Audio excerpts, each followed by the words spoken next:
Bonjour frères et sœurs en Christ, j'espère que vous vous portez bien par la grâce de notre Seigneur Jésus-Christ et que Dieu vous bénisse abondamment, vous et votre famille.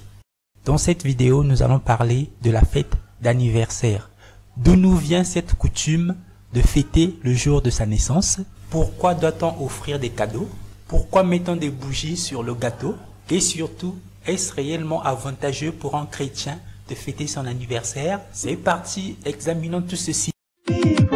Si merveilleux, Bible qui me montre le chemin de la vie.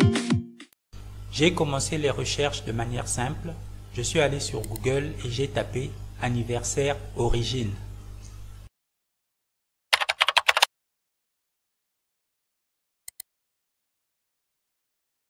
Ensuite, j'ai cliqué sur le premier lien qui s'est affiché et qui était une page Wikipédia.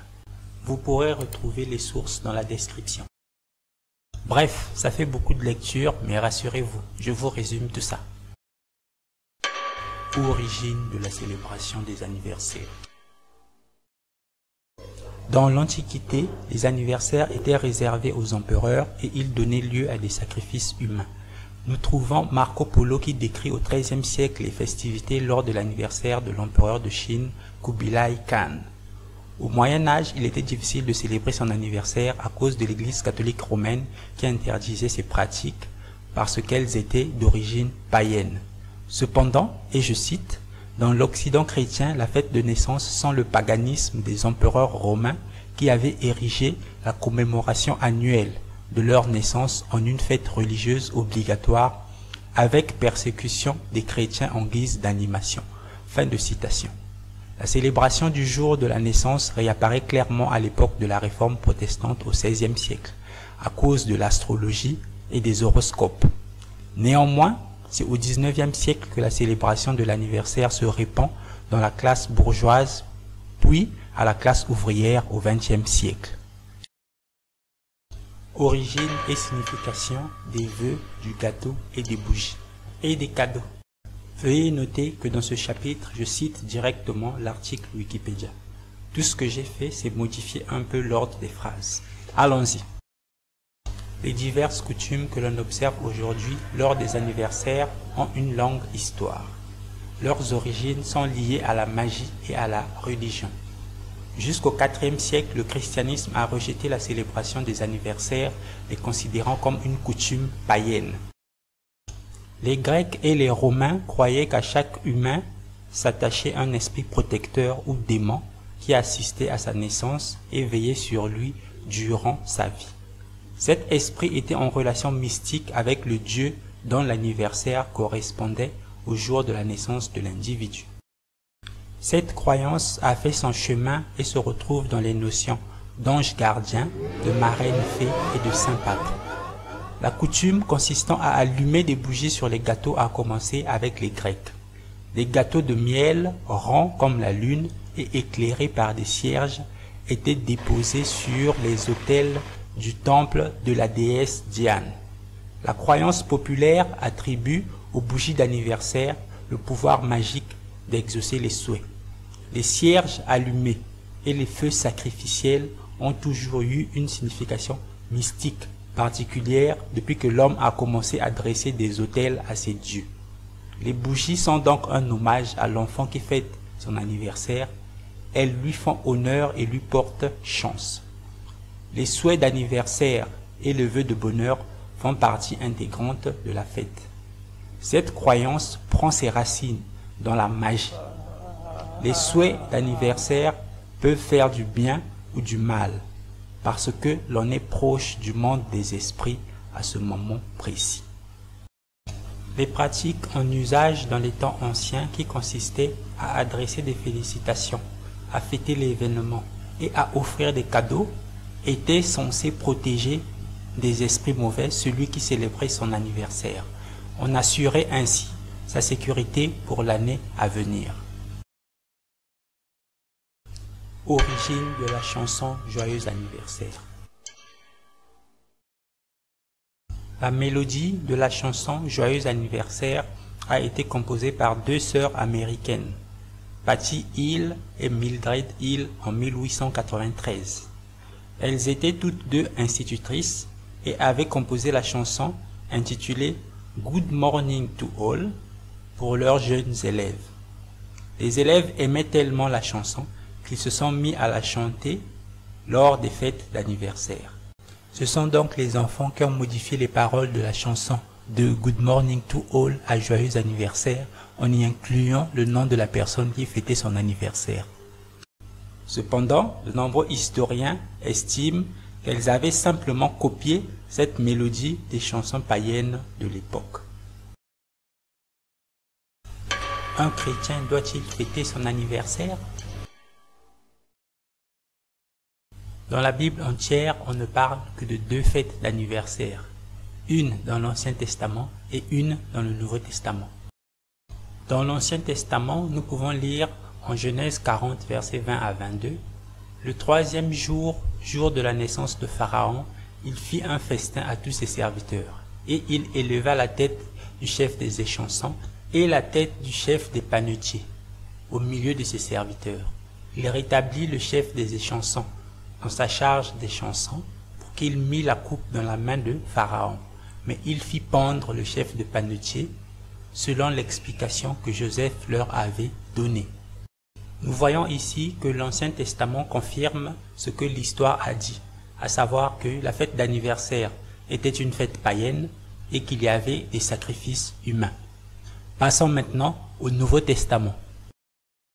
En Marc chapitre 6, versets 21 à 28, est mentionné dans la Bible l'anniversaire du roi Hérode.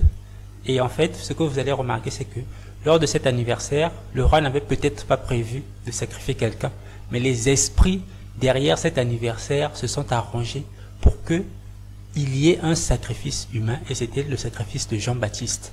La fille de Hérodias est venue à la fête d'anniversaire d'Hérode. Elle avait tellement bien dansé que le roi avait promis de lui donner tout ce qu'elle voudrait, même si c'était la moitié de son royaume. Elle, influencée par sa mère, a demandé au roi de lui donner sur un plateau la tête de Jean-Baptiste. Et en fait, ce passage prouve bien que ce genre de pratique était courante à l'époque, parce qu'aucun des invités n'a été choqué par une telle demande provenant en plus d'une jeune fille. Donc, le Nouveau Testament aussi confirme que les anniversaires étaient des fêtes païennes et qu'il y avait des sacrifices humains. Voici un petit résumé de tout ce qui a été dit pour vous aider en tant que chrétien à prendre une bonne décision. 1. Les anniversaires sont liés à la magie, à l'astrologie et au sacrifice humain. Déjà, la Bible interdit clairement la magie, l'astrologie et les sacrifices humains.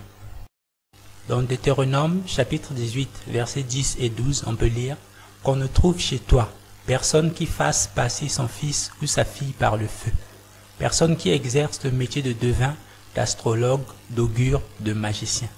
Car quiconque fait ces choses est en abomination à l'Éternel. » Dans ce passage, on voit clairement que Dieu nous interdit d'habiter dans la même maison que quelqu'un qui pratique la magie.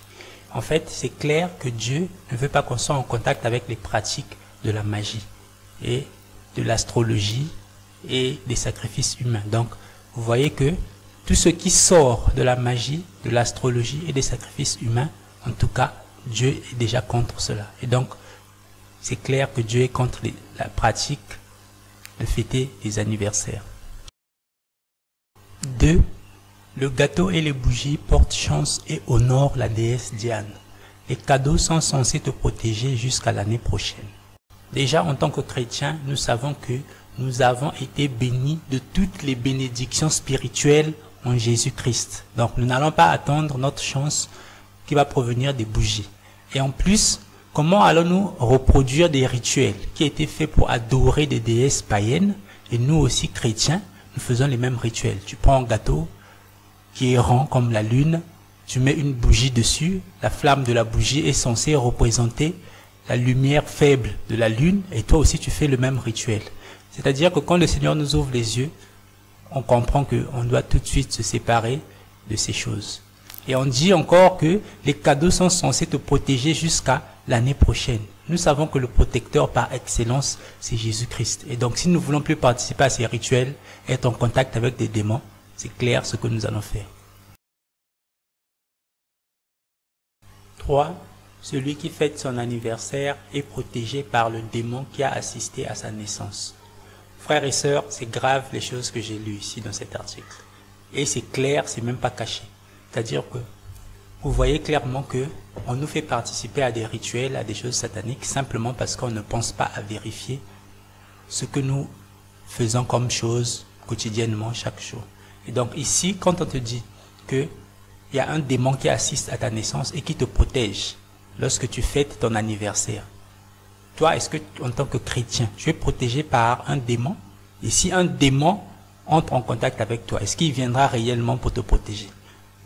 Nous savons que Satan ne vient que pour dérober, égorger, tuer, détruire. Donc, personnellement, déjà par rapport à ce point-là, quand j'ai appris ça, je ne peux plus jamais fêter un anniversaire, ni souhaiter joyeux anniversaire à quelqu'un. Parce que c'est une manière aussi de participer à ces choses. La Bible dit plutôt, au psaume 127, verset 1, « Si l'Éternel ne bâtit la maison, ceux qui la bâtissent travaillent en vain. Si l'Éternel ne garde la ville, celui qui la garde veille en vain. » Donc, la véritable protection, ce n'est que Jésus-Christ et personne d'autre. «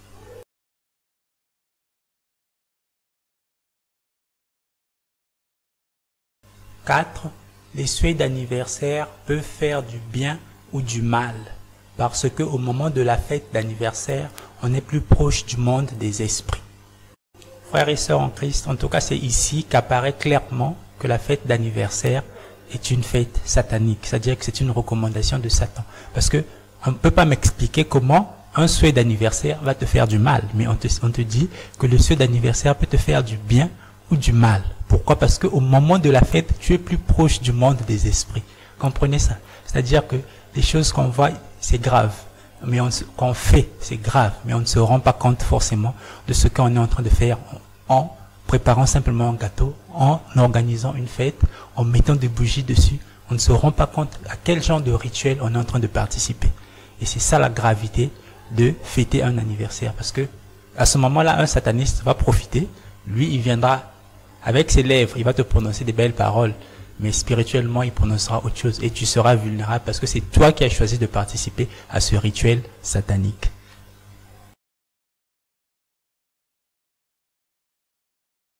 5. Pour animer leur fête d'anniversaire, les empereurs romains persécutaient les chrétiens.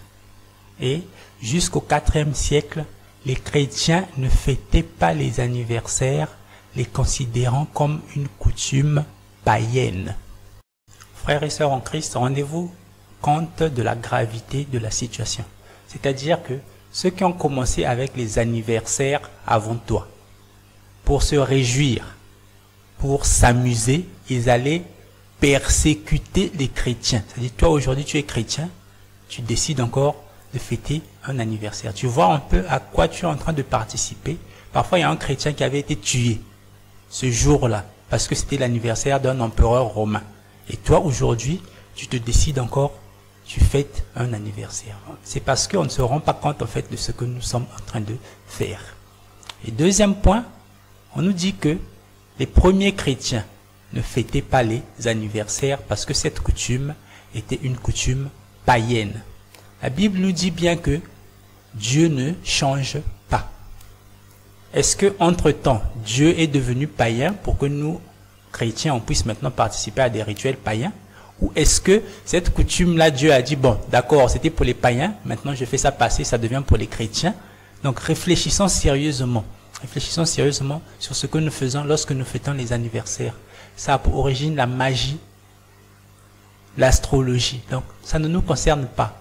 Et lorsqu'on se rend compte de ces choses, la première chose, en fait, ce qui vient à l'esprit, c'est que vous connaîtrez la vérité et la vérité vous affranchira. En tout cas, merci à tous ceux qui aiment et qui partagent nos vidéos, ainsi qu'à tous ceux qui se sont abonnés. Ça permet à nos vidéos, à nos édifications et corrections de toucher le maximum de gens gratuitement. Merci aussi à tous ceux qui sont nos ennemis. Que le Seigneur vous bénisse tous et à la prochaine. Vivre si merveilleux.